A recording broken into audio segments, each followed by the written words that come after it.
एक तरफ खबर ये आ रही है कि अमेरिका और ईरान के बीच में टर्की की जो राजधानी अंकारा में बातचीत होने वाली है। वहाँ पर जो पहले से खबरें आ रही थी कि वहाँ पर 4 शर्तों पे अमेरिका बात करना चाहता है ईरान के साथ। उसमें पहली शर्त ये थी कि ईरान जो है परमाणु हथियार नहीं बनाएगा। उसके बाद है कि यूरेनियम संवर्धन भी नहीं करेगा। उसके बाद ये था कि अपने लोगों के ऊपर वो किसी तरह का अत्याचार नहीं करेगा, लोगों को फांसी नहीं देगा। और सबसे आखिरी कि लंबी दूरी के जो मिसाइलें हैं वो नहीं बनाएगा। 4 ऐसी शर्तें थी जिससे अमेरिका और दुनिया के बाकी देशों को एक डर है ईरान को लेकर के। लेकिन ईरान ने अपने जो तेवर हैं और सख्त कर दिए हैं। उसके बाद ये खबर भी है कि अमेरिका ने अपनी ढिलाई या अपने जो शर्त थे उसको थोड़ा ढीला किया है। अब 2 शर्तों पर अमेरिका बात करना चाहता है कि ईरान वहाँ पर परमाणु हथियार ना बनाए और अपने लोगों को उनके खिलाफ कोई दमन ना करे, उनको फांसी पे न लटकाए। इन 2 बातों पर बात होगी। लेकिन एक बात तो खामनेई जो है, अली खामनेई, वो कहते हैं कि जो बुढ़ा शेर भी होता है ना, वो कभी हार नहीं मानता और उसके लिए झुकने को तैयार नहीं है, सरेंडर करने को तैयार नहीं है। उन्होंने कह दिया है कि अमेरिका ने अगर ईरान के ऊपर हमला किया तो ये एक बिल्कुल रीजनल वॉर में बदल जाएगा। यहाँ पर हालात बहुत ही बद से बदतर होंगे। यानी कि ईरान ने साफ कह दिया, संजय जी, हम तो मरेंगे, तुम्हें भी साथ लेकर के मरेंगे वाली कहावत है। इसमें कोई शक नहीं है कि अगर अमेरिका ईरान पर हमला करता हो तो ईरान का काफ़ी नुकसान होगा। लेकिन ईरान ने कह दिया कि अगर हम खत्म होते हैं तो आपको भी तबाह कर देंगे।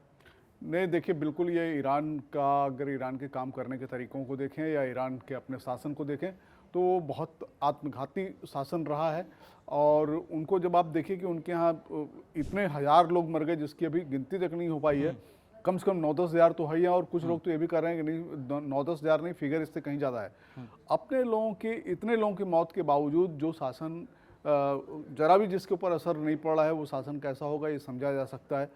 दूसरी बात यह है कि ईरान के जितने प्रॉक्सीज हैं, अगर आप उनकी देखें, उनके कैरेक्टर्स को देखें, उनके कामकाज को देखें, केवल अस्थिरता और खून खराबा करना उनके प्रॉक्सीज का अभी तक पूरा का पूरा वो होता था, डिजाइन हो रहा है। डिजाइन पूरा। शायद इसी वजह से अमेरिका, एक बात तो किसी के कहते हैं ना कि अखंडता उसमें जाकर कर रहा है, इसकी वजह से पूरी दुनिया बहुत ज्यादा ईरान के पक्ष में नहीं है। क्योंकि ईरान का जो स्टैंड रहा है वो बिल्कुल लोगों के खिलाफ, जैसे अमेरिका को दुश्मन मानता है, इजराइल को दुश्मन मानता है। इसके अलावा जहां जहां उनको जिससे दिक्कत होती है अपने प्रॉक्सी का इस्तेमाल करके खून खराबे करता है। देखिए, बिल्कुल ये इतिहास है कि 1979 में जब वहाँ पे इस्लामिक क्रांति हुई, उसके कुछ सालों के बाद उसने अपने प्रॉक्सीज तैयार करने शुरू कर दिए। और दुनिया में ये बात एकदम सही है, हम बेशक ईरान हमारा दोस्त है, ईरान से हमारे पास तेल आता है, हमारे सांस्कृतिक संबंध हैं, लेकिन मध्य पूर्व में या इजराइल से लेकर ईरान के बीच में जितना यमन है और दूसरे देश हैं, लेबनान है, उसमें अस्थिरता का प्रमुख कारण ईरान रहा है और ईरान का इस्लामिक शासन रहा है।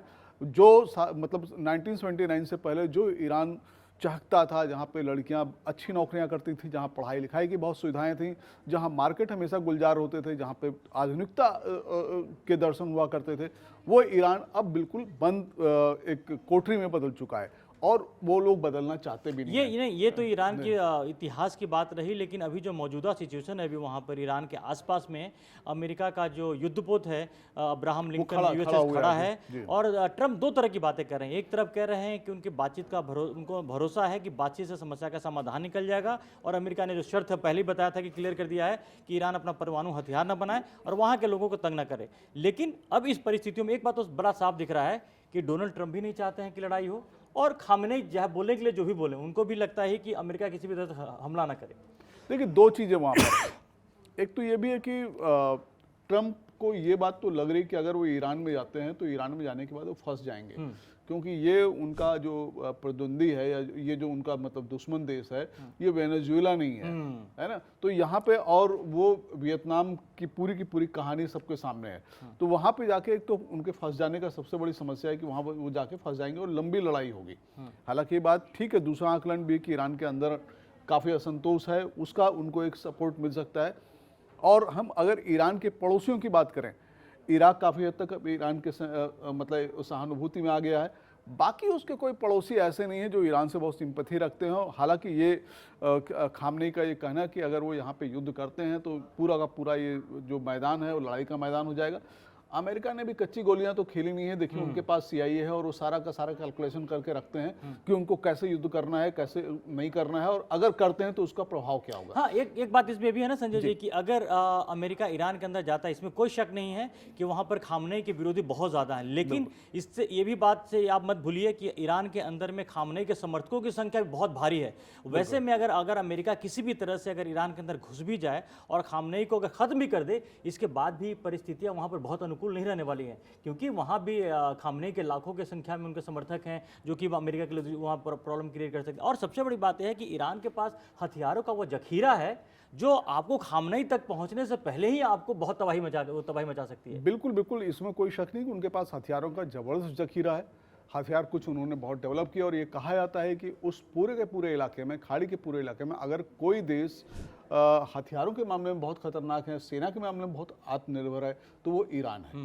तो इसलिए ईरान से अगर ट्रंप को डर लग रहा है तो डर लगना भी चाहिए, क्योंकि वहाँ पर चीज़ें बिल्कुल आसान नहीं है, खतरनाक देश है। वहाँ पे घुसने के बाद खतरे, तमाम तरह की दिक्कतें आनी शुरू हो जाएंगी।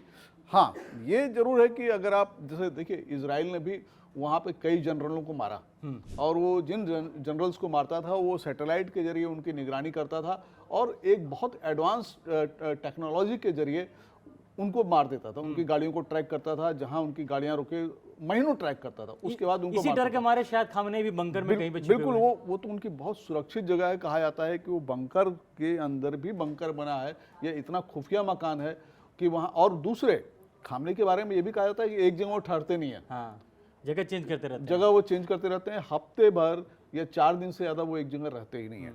तो ये एक ईरान खतरनाक जगह है, ये बात बिल्कुल सही है, लेकिन इसका भी एक इम्पैक्ट है। देखिए, इजराइल इस तरह की रणनीति बनाने में बड़ा तेज रहा है कि मैन टू मैन मार्किंग कैसे करें और कैसे किसी को खत्म कर सकते हैं।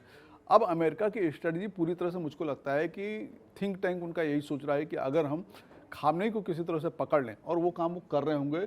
आप मुझे भी लगता है कि फिलहाल वो दबाव बनाकर टालना चाह रहे हैं, उनका टारगेट हम नहीं है। वो उस ट्रैकिंग में लग चुके होंगे, और इजराइल के पास वो पूरा का पूरा सुराग होगा, ये तो आप पक्का मानिए। हाँ, क्योंकि इजराइल की खामोशी बहुत वो हैरान करने वाली है। बिल्कुल, जो भी बोल रहे हैं, ट्रंप बोल रहे हैं, अमेरिका की तरफ से स्टेटमेंट आ रहा है, ईरान की तरफ, इजराइल पूरे दृश्य गायब है। और ये याद रखिए कि खामनेई पूरे भी परिदृश्य में इजराइल का नाम नहीं ले रहे, वो बिल्कुल नाम नहीं ले रहा। और दूसरा देखिए, ये तो आप सोच के रखिए कि इजराइल के पास ईरान में हर जगह अटैक करने की क्षमता है, और परफेक्ट क्षमता है। वो देश जो किसी के ड्राइंग रूम में घुस करके किसी को मार सकता है, और किसी को ट्रैक गाड़ी में कर सकता है, बेडरूम मार सकता है, वो कुछ भी कर सकता है। और उन्होंने खामनेई के बारे में सारी सूचनाएं अपने पास रखी होंगी। लेकिन बस वही है कि अमेरिका का थिंक टैंक, ट्रंप का थिंक टैंक ये सोच रहा होगा कि अगर हम एक बार ये सब शुरू कर देते हैं तो उसका अंजाम क्या होगा। दूसरे, ईरान के साथ जो परमाणु जखीरे की बात है, या उनके जो यूरेनियम परिशोधन जो करते हैं, असल मुद्दा वही है कि वो ईरान कम से कम उसको ख़त्म कर दे। अगर ईरान उसको ख़त्म कर देगा तो बहुत हद तक खाड़ी जो है वो राहत की सांस ले सकती है कि यहाँ पर आगे इस तरह की चीज़ें नहीं होंगी।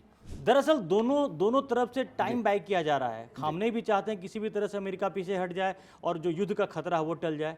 वहीं ट्रंप भी नहीं चाहते कि वो किसी भी तरह से ईरान पर हमला करके ऐसी जोखिम ले लें जिसका खामियाजा सिर्फ अमेरिका को नहीं, ईरान के आसपास के देशों को भी भुगतना पड़ सकता है। इसमें इजराइल प्रमुख है।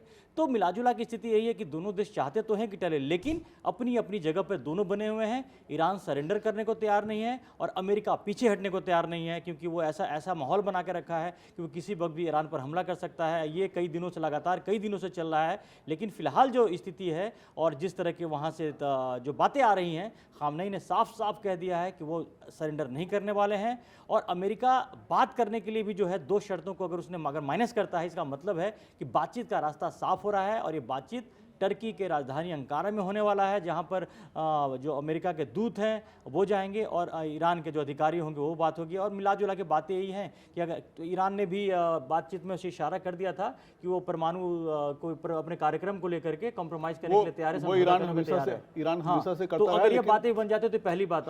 लेकिन मुख्य बात वही कि ईरान के ऊपर भरोसा नहीं है इन लोगों को। ईरान अगर वो करता भी है तो करेगा कि नहीं, क्योंकि देखिए इसकी संधि हो चुकी है अमेरिका के साथ पहले, वो संधि टूट चुकी है। और फिर ये सारी चीज़ें हैं कि ईरान ये काम कर रहा है और वो ख़त्म करना चाहिए। और मैं एक चीज़ और कहूँगा कि आप देखिए, इजराइल के साथ जब युद्ध हो रहा था ईरान का, तब ये अमेरिका ही था ना जो अपने विमान लेकर के आता है और उसके परमाणु ठिकानों पे बम ठोकता है।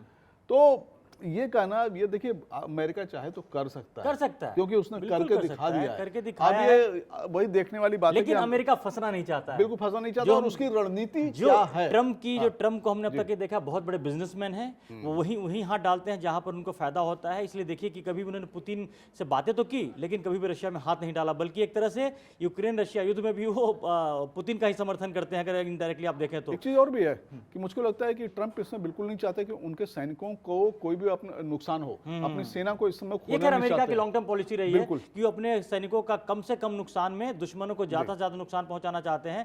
और अमेरिका याद रखिए कि कभी भी डायरेक्ट युद्ध में फंसता नहीं है, क्योंकि वियतनाम में एक बार देख चुके हैं कि किस तरह से वियतनाम में उनको हार का सामना करना पड़ा था अमेरिका को। तो अमेरिका दोबारा इस तरह का रिस्क नहीं लेगा, ये बात डोनाल्ड ट्रंप को भी पता है और खामनेई बता चुके हैं कि किसी भी तरह से अमेरिका ने अगर गुस्ताखी करने की कोशिश की तो उसका नतीजा कुछ और होगा। फिलहाल लेकिन एक अच्छी बात है कि अगर दोनों देशों के बीच में अगर बातचीत से अगर समस्या का समाधान अगर निकल जाता है तो ये बड़ी अच्छी बात है, सिर्फ अमेरिका और ईरान के लिए नहीं, पूरी दुनिया की। क्योंकि आज की तारीख में कोई नहीं चाहता कि दो देशों के बीच में या किसी और देशों के बीच में लड़ाई हो, क्योंकि ऑलरेडी रशिया यूक्रेन का युद्ध खत्म नहीं हुआ, जिसकी वजह से पूरी दुनिया में समस्याएं बनी हुई हैं। उसमें एक और अगर युद्ध का अगर फ्रंट खुलता है तो उससे नुकसान पूरी दुनिया का है। तो फिलहाल हमारी नजरें बनी हुई हैं। अभी तक आपने कड़क को सब्सक्राइब नहीं किया है तो जल्दी जाकर सब्सक्राइब करें। फिलहाल के लिए धन्यवाद।